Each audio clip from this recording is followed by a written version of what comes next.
우리는 인정받고 칭찬받는 걸 좋아합니다. 그래서 자신을 좀 잘 보이려고 포장하는 경우가 있죠. 그런데 자신을 포장하려고 한 그 행동, 그 말이 도리어 자신의 부족함이나 편협함을 드러낼 때도 있습니다.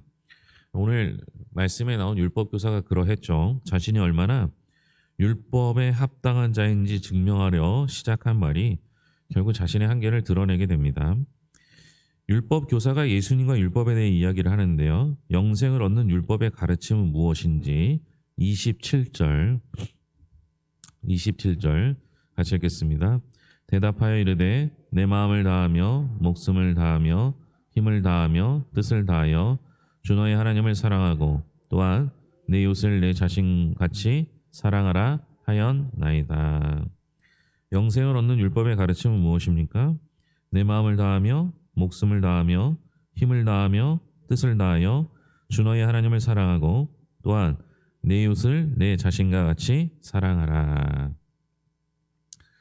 이 답에 대한 것은 이제 율법 교사가 질문으로 시작하죠. 무엇을 하여야 영생을 얻을 수 있습니까? 거기에 예수님께서 질문으로 다시 대답하십니다. 율법에는 어떻게 기록되어 있는가? 이 사람은 율법 교사니까요. 율법에 대해서 정통하리라 생각하고 그가 생각하는 율법의 영생은 무엇인가를 묻습니다.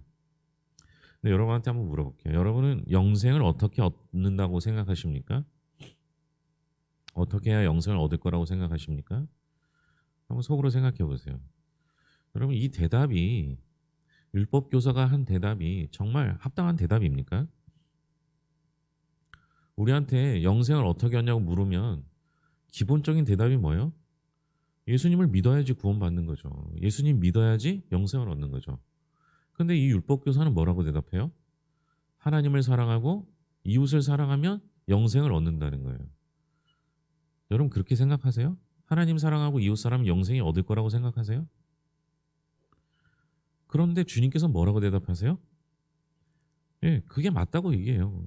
잘 대답했다고 그래요.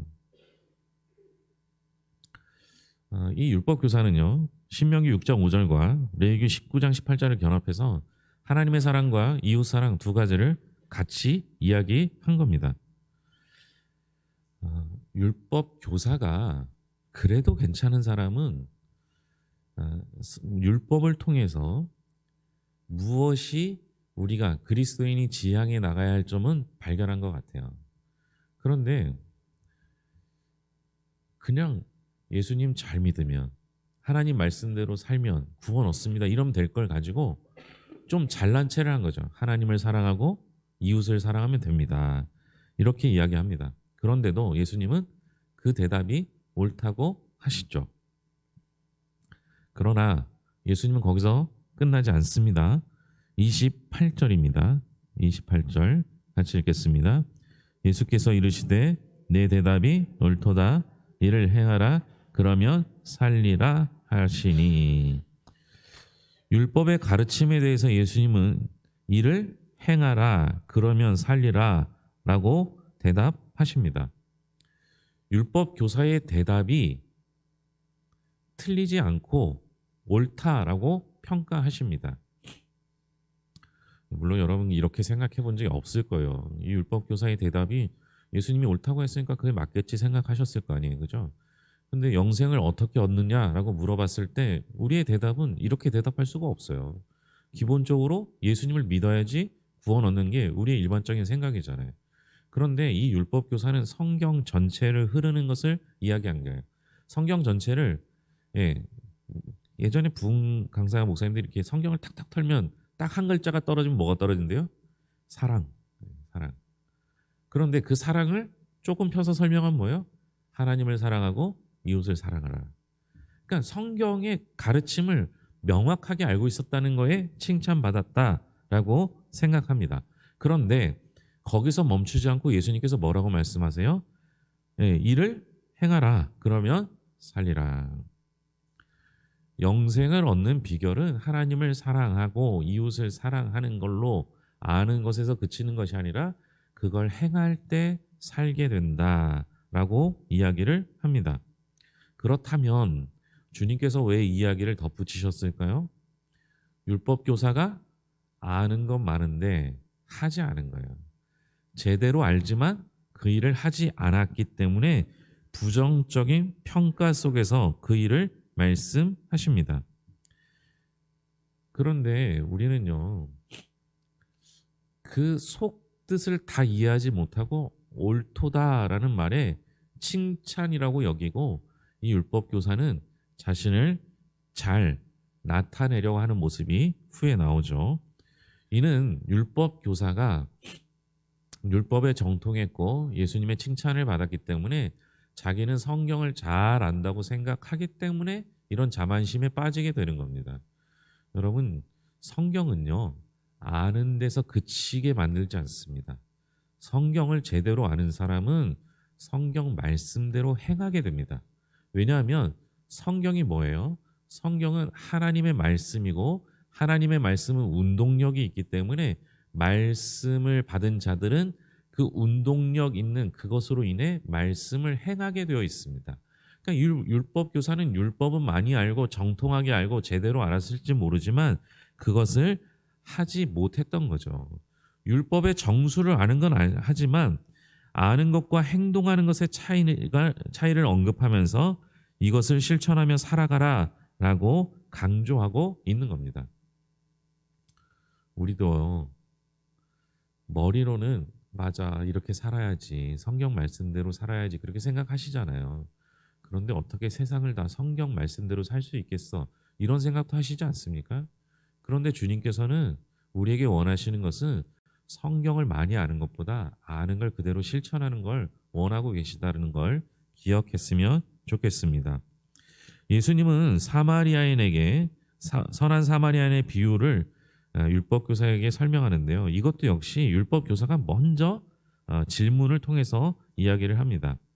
율법 교사가 내 이웃을 사랑하라는 말씀을 잘 지킨다는 점을 보여주려고 한 질문은 무엇인지 29절입니다. 같이 읽겠습니다. 그 사람이 옳게 보이려고 예수께 여짜오되 그러면 내 이웃이 누구니까? 율법 교사가 예수님이 일을 행하라 라고 말한 걸 이해를 못한 거죠. 잘 못하니까 해라 이런 얘기인데 그걸 옳게 내 말이 옳도다란만 듣고 칭찬에 업돼서 예수님의 말씀을 잘 이해를 못했던 것 같아요.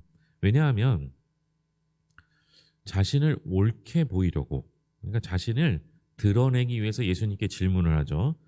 어쩌면 율법교사가 자신이 얼마나 사랑을 실천하고 있는지를 말하는 것이 가장 자연스러운 대화가 될 텐데, 그러니까 영생이 뭡니까? 그러니까 예수님이 넌 영생이 뭐라고 생각해? 율법에는 하나님 사랑과 이웃 사랑이에요. 이렇게 얘기해요. 맞아.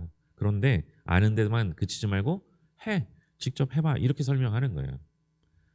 그러면 저는 제 주변에 이런 사람이 있는데 이 사람을 사랑하면서 섬깁니다. 이렇게 나와야지 정상이잖아요. 근데 율법교사가 물은 질문이 뭐예요? 내 이웃이 누굽니까? 라고 묻는 거예요. 여러분, 이 뜬금없는 질문이요, 사실은 중요합니다.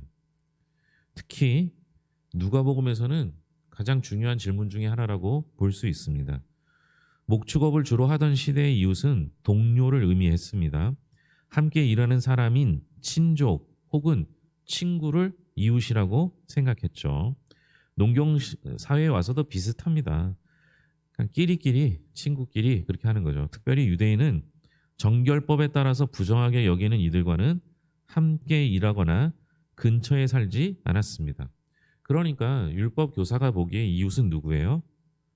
정결한 유대인. 그러니까 우리가 누가복음에서 말하는 가난하고 병들고 약하고 여인들은 이웃이 아닌 거예요.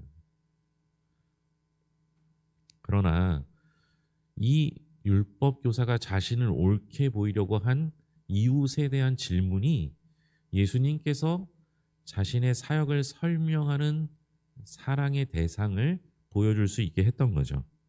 그래서 예수님께서 비유를 통해서 이웃을 사랑한 사람을 이야기합니다.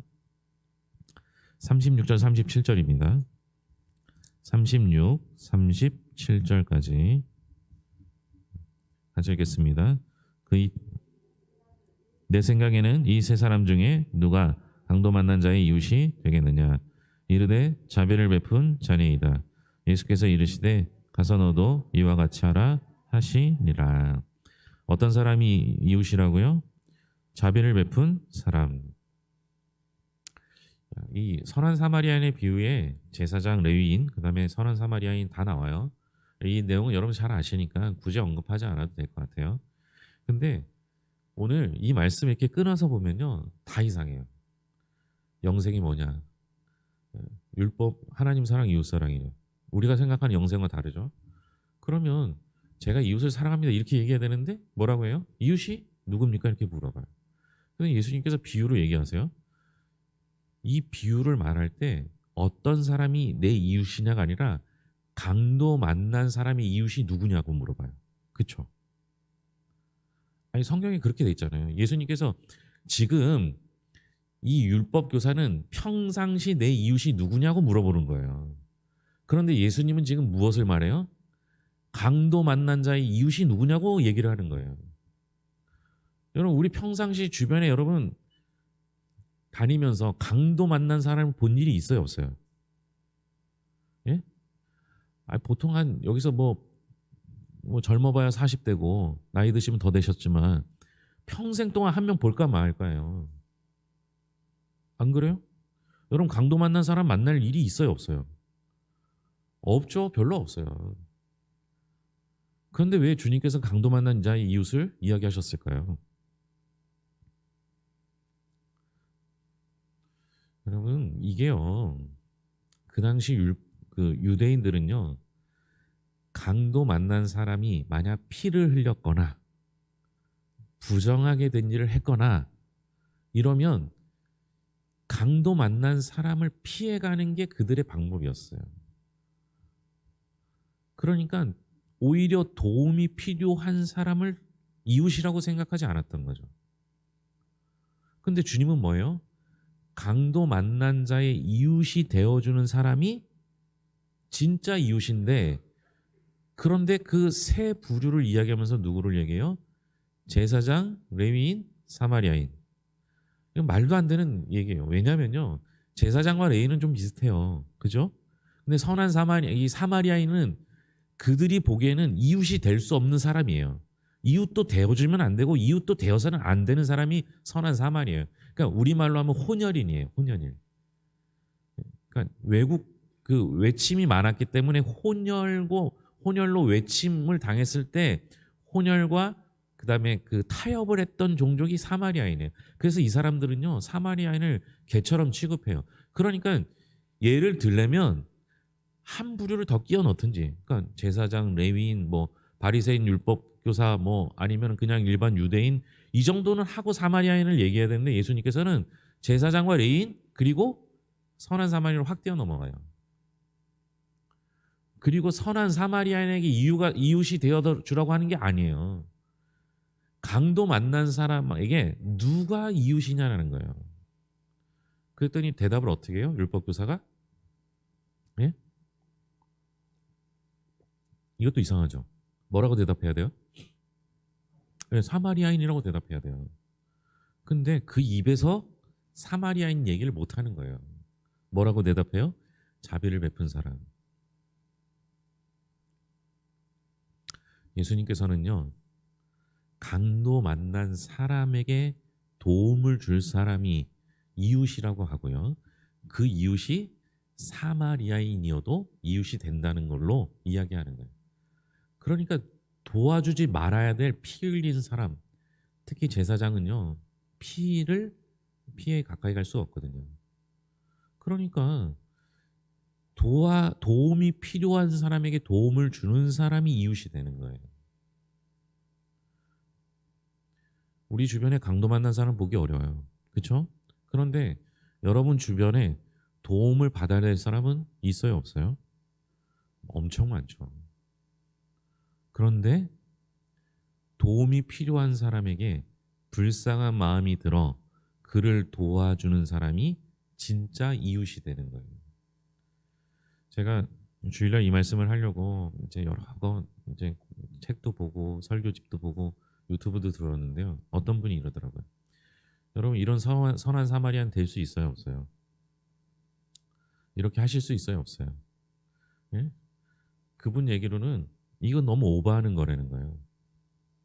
그쵸?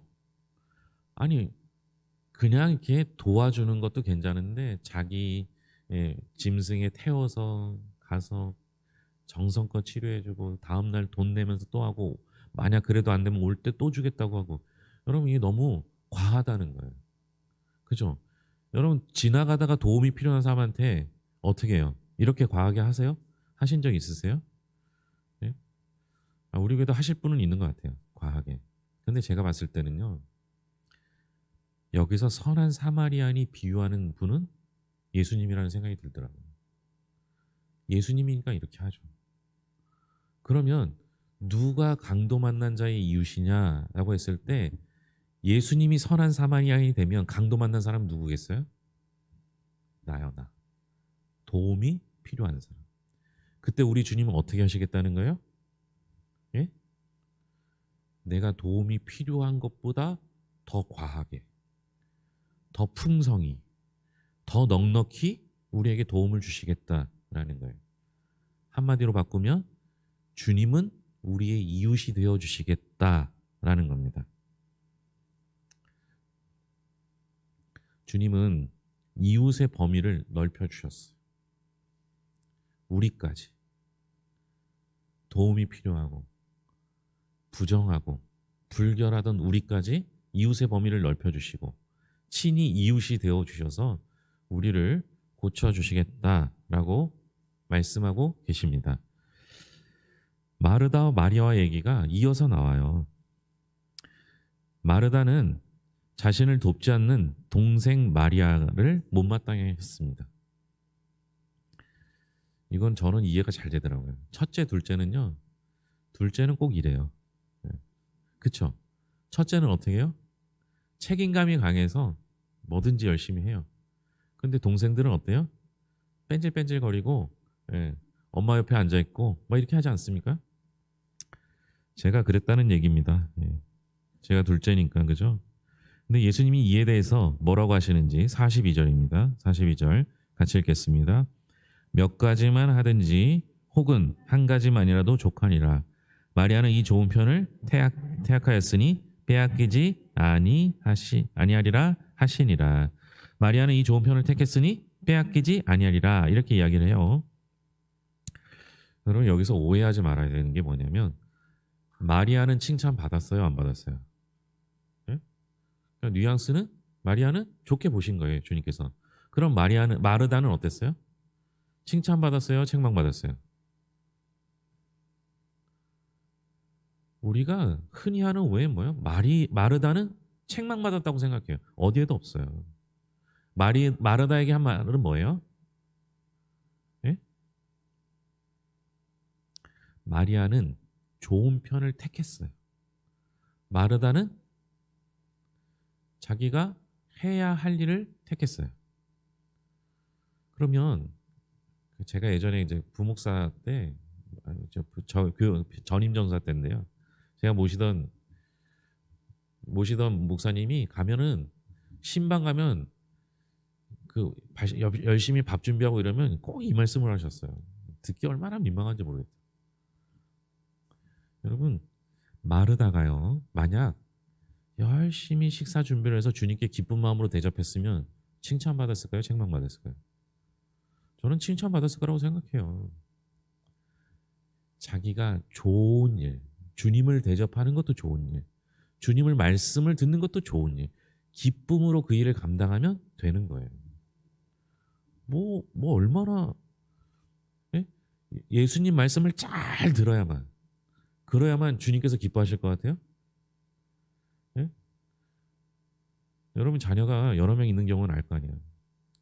책임을 다하는 첫째도 든든하고 이쁘고 뺀질거려서 내 옆에 붙어있는 둘째도 이쁘고 그렇죠? 주님은 다 이쁜 거예요. 그런데 왜 주님께서 마르다한테 만약 마르다가 잘못하고 있는 거라면 뭐라고 말씀하시겠어요? 마르다야, 그 금만 준비하고 일로 와. 내 옆에 와서 들어. 이렇게 해야지 정상이잖아요. 그런데 주님께서는 어떻게 하셨어요? 마르다가 얘기하니까, 불평을 이야기하니까 그때서야 말씀하세요. 너 기쁘게 했으면 된 거야. 여러분, 우리가 믿음 생활을 하는데요, 내가 기쁘게 그 일을 하면 돼요. 그런데 식당 봉사를 하든 성가대를 하든 뭐 다른 걸 하든 무슨 일을 하든지 간에 기쁨으로 하면 다 돼요. 하나님이 다 좋아하세요. 그런데 하다 보면 나는 일하는데 저 사람 노는 것 같아, 이런 생각이 들면 어때요? 그러면 불평이 생기고 원망하기 시작해요. 그러면 본인에게도 하나도 도움이 안 되고 하나님께도 영광이 안 됩니다. 그러니까 여러분, 차라리 그럴 땐 잠깐 일을 쉬는 게 나아요. 자, 그런데 오늘 얘기가 좀 생뚱맞아요. 율법 교사하고 선한 사마리아인 비유하고 마르다 마리아 얘기가 나와요. 연결이 하나도 안 되는 것 같죠? 그런데 이 본문을 전체를 선택했을 땐, 전체를 놓고 봤을 때는 마르다는, 선한 사마리아인의 비유에서는 제사장과 레위인과 같은 마음을 갖고 있는 거로 보고, 마리아는 선한 사마리아인으로 비유된다, 이렇게 보기도 합니다. 예수님은요, 마르다를 책망하지 않으셨어요. 다만 마리아의 마음 자세, 기뻐하는 것을 높게 보셨던 것이죠. 제사장과 레인이 하나님께 드릴 제사에 집중한다는 핑계로 하나님이 원하시는 이웃사랑을 놓쳤듯이, 마르다는 예수님께 드릴 많은 음식에 집중하느냐고 정작 예수님을 놓쳤던 겁니다. 그러니까 여러분, 하나만 하라는 거야, 하나만. 교회 와서 다 잘하려고 하지 마세요. 하나만 잘해도 돼요. 하나만 잘해도 돼요. 제일 좋은 건 예배 잘 드리는 게 제일 좋아요. 밥을 태워 먹어도 되고요. 국이 소태가 돼도 돼요. 상관없어요. 예배 잘 드리면 다 해결이 되는 거예요. 예배 잘 드리면 다 용서가 되는 거예요. 예배 안 드렸는데 소태나면 짜증나는 거죠. 그죠? 주님께서는요, 마음을 아세요. 율법 교사의 마음도 아시고요. 선한 사마리아의 마음도 아시고요. 마르다의 마음도 아세요. 그 주님이 내 마음은 모르실까요? 아시죠. 내 마음을 아시면 어때요? 예? 내가 기쁘게 하는 걸 다 받아주실 거예요. 심지어 도움이 필요한 우리에게 직접 선한 사마리아인, 선한 이웃이 되어 주셔서 우리의 필요를 채우실 줄로 믿습니다. 기도하겠습니다. 하나님 감사합니다. 하나님께서 잘난 체 하는 율법 교사에게 아는 것으로, 이론으로 그치지 말고 실천하고 실행하라 명하셨습니다. 그리고 비유를 들어 설명하셨지만 사실은 그 잘난 체 하는 율법 교사까지도 주님은 이웃이 되어 주셨습니다. 우리가 참 이웃이 되게 하여 주셔서 주님께 받은 사랑을 나누며 살게 하여 주시옵소서. 주님께는 기쁨으로 영광 돌리고 이웃에게는 사랑으로 섬기는 성도, 교회가 되길 소망합니다. 주님 함께 하여 주시옵소서. 모든 것을 예수님의 이름으로 기도합니다. 아멘.